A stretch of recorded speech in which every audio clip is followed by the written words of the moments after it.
This is K-Pop Sunday, brought to you by your K-Pop Sundays before you have to go back to work on Monday. We are your hosts, Oldar, Serin, Min, and JR. Hello, and welcome back to the second to last episode of Season 5. Today we're going to be looking back on what happened in K-pop and in Korea during 2024.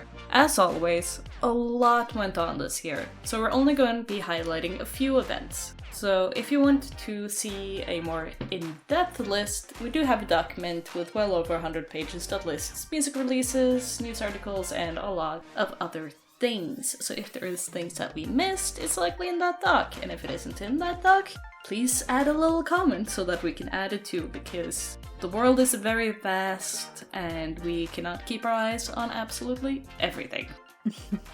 But let us start off with K-pop groups that debuted this year. So for this year specifically, we will be skipping virtual groups and virtual soloists, as well as fictional groups that appear in TV shows but aren't actually groups. It's a blurry line, but we're not including that this year. Let's start with the new boy groups we saw this year. Right at the start of the year, on January 1st, DXMON released their pre-debut single, Burn Up, before they debuted on January 17th with Spark off their first mini-album, Hyperspace. DXMON debuted as a 6-member group under SSQ Entertainment, now known as H Music Entertainment, formerly as NV Entertainment, and is the company's first boy group. Their only other group at this time is WOA. Currently, the group stands as 5 members, since one member, Joe, had to leave the group due to health reasons. DXMON's sound is hip-hop inspired mixed with other genres such as trap, and they have so far released 4 singles in 2024. I still do read their name as Demon. To me, it does not contextualize that it's Diamond. probably because of the X. Their styling seems demon. Their Korean does not. Yeah, there's also a criminal aspect to his absence, but we're not getting into that. Yeah. Not the kid. The kid didn't do anything criminal. He's fine. Yeah. All these companies suck, man. Yeah. Next up, we want to talk about To Us, or 24/7 with Us, the newest boy group from Pledis Entertainment. They released their debut mini-album, Sparkling Blue, on January 22nd, with the title track, Plot Twist. They claim that they're a quote-unquote next-generation group, and make their own genre, boyhood pop, which, quote-unquote, captures the daily stories of boys. And it seems to be working for them, with Sparkling Blue debuting at number 1 on the Weekly Circle album charts, and their following 2 releases doing the same feat. Summer Beat in week 26 and Last Bell in week 48. They also won Best New Artist at the Melon Music Awards and Asia Star Entertainer Awards, and Best New Male Artist at the Mama Awards, respectively. This is the newest group Pledis has released since Promise 9 in 2017 and 17 in 2015. The debut music video kind of gives off a vibe that's, to me at least, a cross between Tiny G and The First Day of School, which that's a very strange description, but to be fair, it matches in my mind. The last boy group we want to mention before we speed through the rest of them is Big Ocean, who made their debut in April with Glow or Pete, a remake of H.O.T's Hope. Big Ocean is a trio under Pairstar Entertainment, and all members are hearing impaired. The members are Chanyeon, a former audiologist at the Korea University Annam Hospital, Hyunjin, a YouTube vlogger, and Jisuk, a former alpine skier for the Seoul Para Ski Team. So far, they have released 3 singles and a mini-album titled Follow. And Club H.O.T. and White Angels absolutely loved it, and it was approved by Kangta. It was the first H.O.T. song that was approved for a remake outside of SM. That's how big of a deal it was, and I loved it. I love the group. I love what they've gone on to do, because they're very much active within the hearing impaired community, and I hope that when they get to be, a few years down the road, they do a remake of Outside Castle, because they feel like the group, at least to me, that H.O.T. was waiting for. So I have very high hopes, and I have a lot of love for this group. Yeah, when I found out that they were going to debut with a remake of Hope, the first thing that popped into my mind was that, I hope they cover H.O.T's Outside Castle next, because the message of the sign language fits. Yeah, exactly, the sign language, because they already are incorporating it, and also it's a song that's basically bashing ableists. So I think coming from them, it has more depth to it than possibly even HOT's Heejun meant it to be, which is awesome. When we want to see a remake of HOT, we mean like this. We don't mean certain other trash. Yeah. I wondered if the members of Big Ocean are also aware of the song Outside Castle. I'm not sure because, well, the members are quite young. Some of them are Yeah. younger than the song itself, but if they did, I wonder what they would have thought about the song. And for those who do not know the KSL, Korean Sign Language, there is a part where the members of HOT perform sign language in the actual performances, the message of which is, they are not different from us. Let us love and live together, like coexist. They deserve love as much as everyone else, yeah. Yeah, and the performance actually starts with the part where, like, they're tied on a cross and they just free themselves. That's also an imagery of disabled people overcoming the prejudice and the suppression. And we're going to get into this more during the HOT project, but like the album Yep. has Braille on it, and the storyline music video, which disappeared because of SM, unfortunately, when they did their stupid 4K fake resolution up. We lost that, but that also features a lot of different disabilities in that too. Mm-hmm.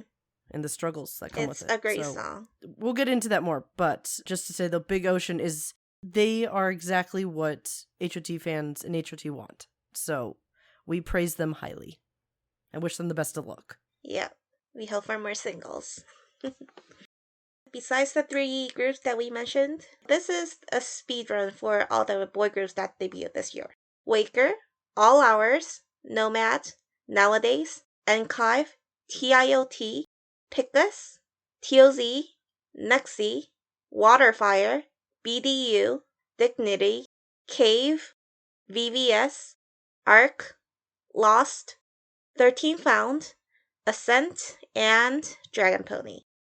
Now let's jump over to the girl groups. So some of the ones that we want to highlight begins with ILLIT, a 5-member girl group under B-Lift Lab, and were formed via the JTBC survival show Are You Next, which aired in 2023. ILLIT's debut mini-album, Super Real Me, was released on March 25th and featured the title track Magnetic, which got a total of 12 wins on music shows, and was basically everywhere this year. And so far they released 2 mini-albums, and we're excited to see what they do next. Next up, the Black Label released their first group this year. For those not in the know, the Black Label is an associate label of YG Entertainment, founded by Teddy Park of One Time and Kush of Stony Skunk. So far they've hosted soloists, actors, and producers, so finally seeing the company release a group is very interesting. And that group is MEOVV, a 5-member girl group mostly made up of girls with no previous entertainment experience, except for Anna, who worked in Japan, and Ella, who worked in America and was a child model in Korea. So far, MEOVV has released 2 singles, and they've been quite interesting. We'll see if the YG curse of girl groups spreads over to the Black Label or not. Only time will tell. Another company who debuted their very first girl group this year was iNKODE Entertainment, the company founded by Kim Jae-jung of JYJ. Their group is Say My Name, and it's a 7-member group that's mostly made up of idols with no previous experience except for the leader of the group, Hitomi, who was a member of IZ*ONE and Japanese idol group AKB48. Members Mei and Seungju had appeared on survival shows previously, but not won any. Say My Name has so far released a self-titled EP.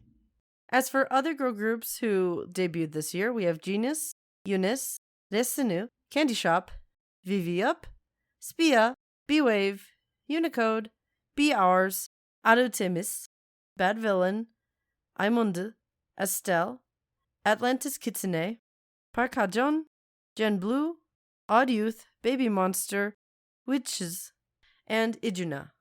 We also saw some interesting subunits this year. Gugong Tan, which was a subunit of B2B, Arya, which is a subunit of Triple S, Jonghan X Wonwoo, which is a subunit of 17, and NCT Wish. obviously a subunit of NCT. Alright, now let's talk about re-debuts, because sometimes getting a new beginning is for the best. Girl group Limelight rebranded as MADEIN, which made their debut on September 3rd. One of the members, Yeso, had previously debuted as a member of QDL, Pretty G, Busters, and Kepler. Another member, Mashiro, was also a member of Kepler. However, the group's rebranding is off to a rocky start, which will be mentioned later in this episode. ARTMS, a 5-member group under Mod House, made up of former Luna members Heejin, Kimlip, Jinsol, and Cherry, released Virtual Angel. Another notable re-debut is CLEO. CLEO originally debuted as a trio back in 1999 under Doremi Media. They were active until around 2005, but never officially disbanded.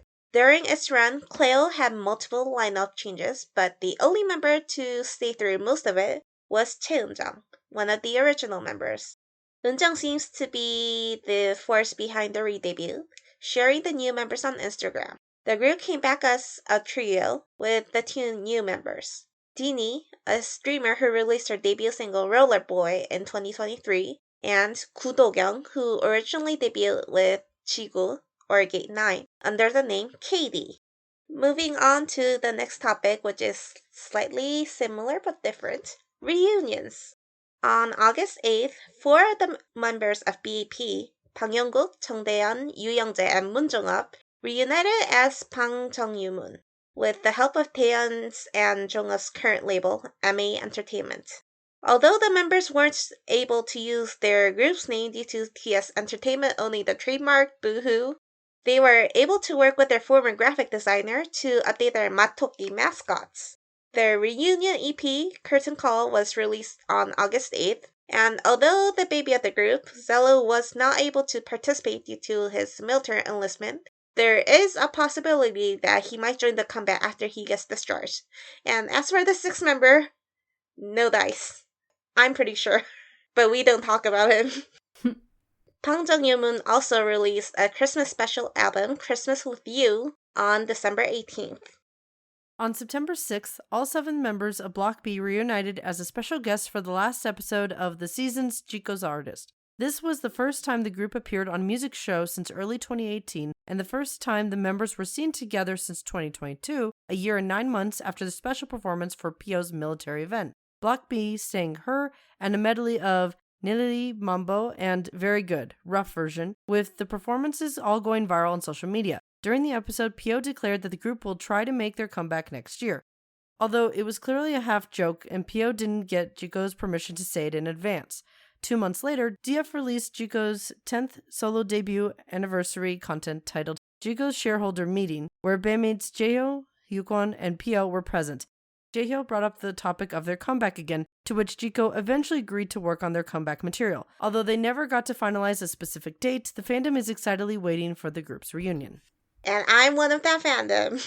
Yes, I was there at KBS when they filmed that episode. I couldn't get in because I had gone to watch another filming like a few weeks before. But let's just say it was an incredible experience. And I was at Jaeho's birthday cafe 4 or 5 days ago, and he again promised that they will try to reunite as OT7 as quick as possible. So no guarantee, but we are hoping for the best.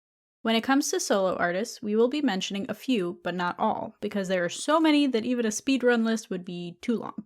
Anyhow, first we want to mention Sara of WJSN, who made her debut with the single album Inside Out and the title track Without You.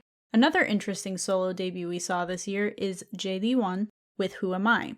JD1 is the clone of trot singer Jung Dong-won, who made his trot debut in 2019, and he has released 3 singles thus far, and they're all bangers, so check him out. We also saw Uki of G-Idol release her debut mini-album with the title track Freak, a pop-punk-inspired anthem with a music video to make any horror movie fan's heart melt. As with every year, the scope of K-pop is broadening, with more active artists than ever before, and with the definition of quote-unquote a K-pop group / artist is broadening, finding a singular defining musical trend is difficult. But here are at least some of the genres that we have been noticing in 2024. First, Rap and hip-hop influences have always been a big part of K-pop, which is very inspired by Black American artists, both in sound and visuals, for better and for worse. This year, we see more girl groups embrace rap as a full group concept, instead of just one-off singles like Young Posse and Bad Villain's discographies, mainly being rap-focused. Notable singles being Bad Tattoo and Zoom by Bad Villain, and Ain't That and XXL by Young Posse.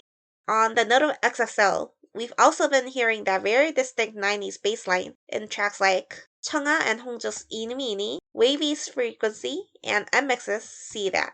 The 90s American rapper fashion of oversized clothing, sport jerseys, chains, denim, hats, bandanas, ski goggles, and other headwear, all mixed with a more modern styling, is prevalent for all groups in both rap-focused and non-rap-focused releases alike, such as Dignity's Cool Down and NewJeans' How Sweet. Pop rock has also been more prevalent this year from groups and soloists whose main concept isn't necessarily a band-type concept. So, not pop rock songs by groups like Extraordinary Heroes or One-Way, whose concept is to be an actual band, but like pop idol groups, adding a little bit more of a pop rocky flair. So in the pop rock genre, we've seen the whole range from angsty teen to beautifully melancholic to fun and campy. So it's just a very broad vibe, but it's a good vibe. Some of those singles with the pop rock influences includes Just B's Daddy's Girl, Woosuk's Navy Blue, and Wua's Pom Pom Pom. Then we also want to give a little shout out to Amapiano. Not the biggest trend musically in K-pop this year, but we did see a lot of groups do the dance challenge to Tyla's Water, and some groups also did release a handful of summer songs with Amapiano influences, as well as Afrobeat influences, like LE SSERAFIM's Smart, Kiss of Life's Sticky, and Hyolin's Wait. The expansion into English-speaking markets have been continuing on, seeing a multitude of groups releasing English singles and albums this year. There were some dual releases of English and Korean versions of singles, see Chu and Jisoo Park, but most English releases this year were fully unique releases, like Twice, who released a full English mini-album with Youth, with the title track I Got You, and also a collaboration with Megan Thee Stallion in Strategy. V released his first English single this year with Friends. In the more fashion side of it all, in concepts we've seen a lot of space or space-related themings, either as the setting of background of music videos or as a short story in the music video or just having futuristic outfits going on, like Kepler's Shooting Star, set in the void of space, and who uses autotune to make certain parts sound more alien, Trends taking us stargazing with Glow, and Chu playing with aliens and interdimensional beings in Strawberry Rush. We've also been seeing more experimental looks this year, ranging from mildly alternative to a little more out there to full-on art pieces. A big constant is face jewelry, not only limited to piercings, but eye patches, face armor, and quote-unquote extreme makeup as seen in aespa's Armageddon with a more futuristic look. Many artists have taken this in a more cyber-sigilism direction, with lots of silver platings and with tribal design elements like in the wasteland scenes in Elast's Gasoline. Looking hurt in some capacity has also been rather prevalent, like members of P1 Harmony looking rather beat up in Sad Song. Some artists also took their concepts all the way out, like Iena with her square Nemo Nemo concept, translated beautifully not only in the lyrics of the song, but also the background characters' designs, as well as the whole world's design in the music video. IU has been giving us very story-driven music videos this year, with Shopper taking us on an unlikely adventure about greed, and Love Wins All, sharing an absolutely heart-wrenching story. Bam Bam also gave us the intense art trip that is Last Parade. Definitely worth a watch. Let us now have a moment of silence for the groups that have left us this year, such as TFN, MEOVV, Romance, Cherry Bullet, Nature, Wikimiki, Pink Fantasy, and Third Eye. Let's move on to the notable big news articles. Let's start off with celebrity and entertainment news events.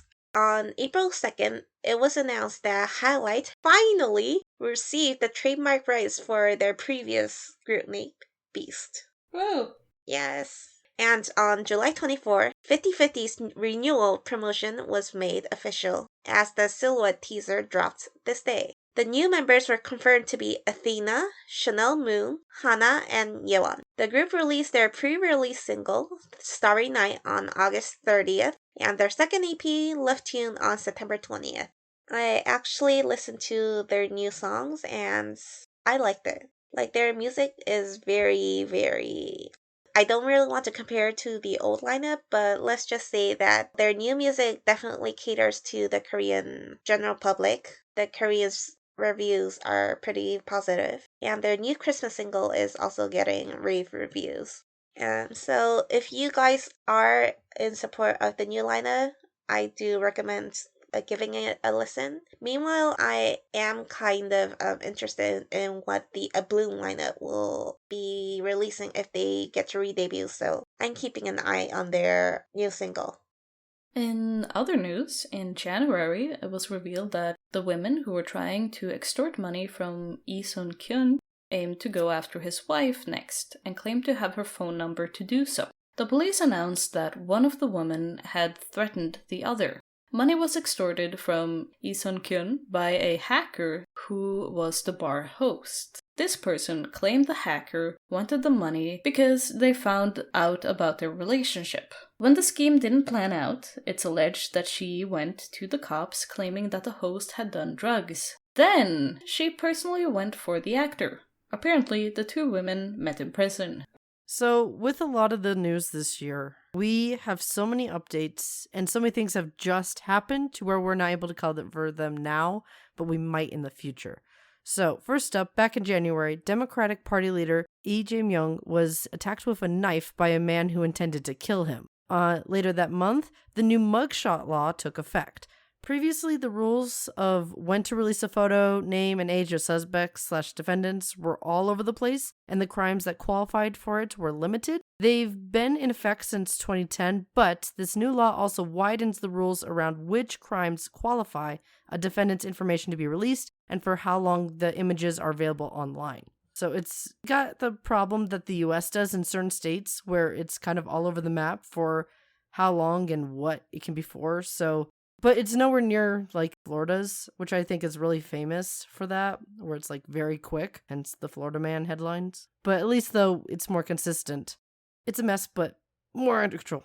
Now, this next story, this is entertainment, but just as a disclaimer, this is still ongoing. I think we're not even halfway through the conflict, so just keep that in mind as I'm going through it. There's a conflict between Minnie Jin, who was of Adore, under Hybe, who produced NewJeans. We understand this. The conflict between her and Hybe was sparked on April 22nd when Hybe started an internal audit on Min Hee-jin for allegedly attempting to seize full control of Adore. Min Hee-jin refuted the allegations and held a press conference where she accused the latter of trying to take over her management rights.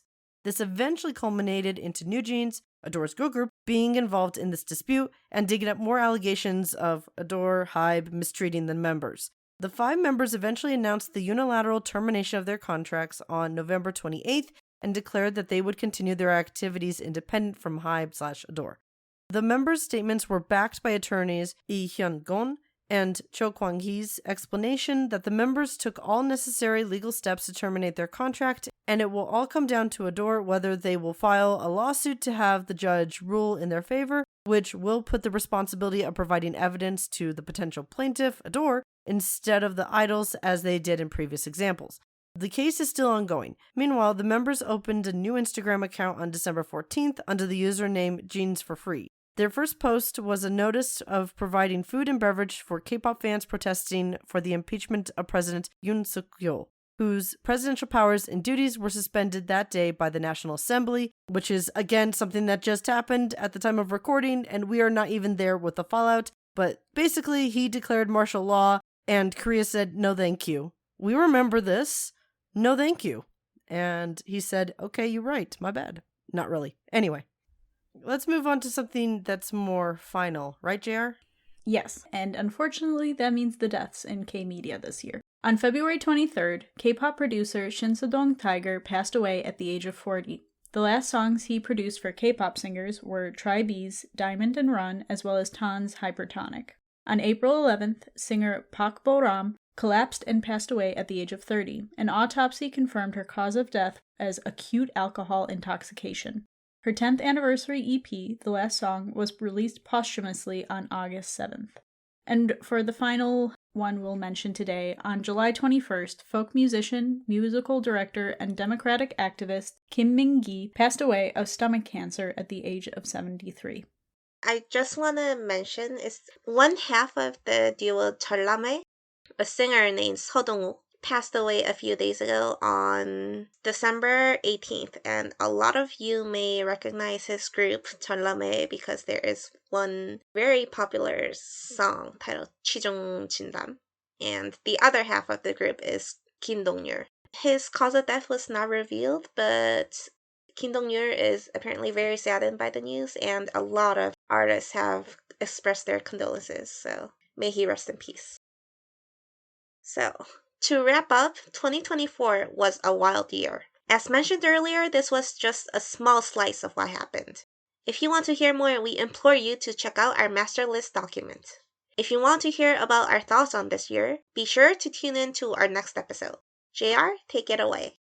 Before closing out this episode, I want to remind you all that we have a Ko-fi. For those of you who don't know, Ko-fi is a service that allows listeners to tip their favorite creators. Obviously, all of our content is still free, and of course there is no obligation to tip us, but if you're feeling so inclined, the option is there. The link is in our description. Thank you for listening. If you enjoyed the episode, then please make sure to rate, subscribe, follow, and tell your friends about us. If you want to interact with us, or just see more of our content, then you can follow the links in the description to our website and social media platforms. Also, don't forget that our next episode, and the final of Season 5, will come out near the end of January 2025. Thanks everyone. Bye! Bye! 다음에 봐요. 안녕.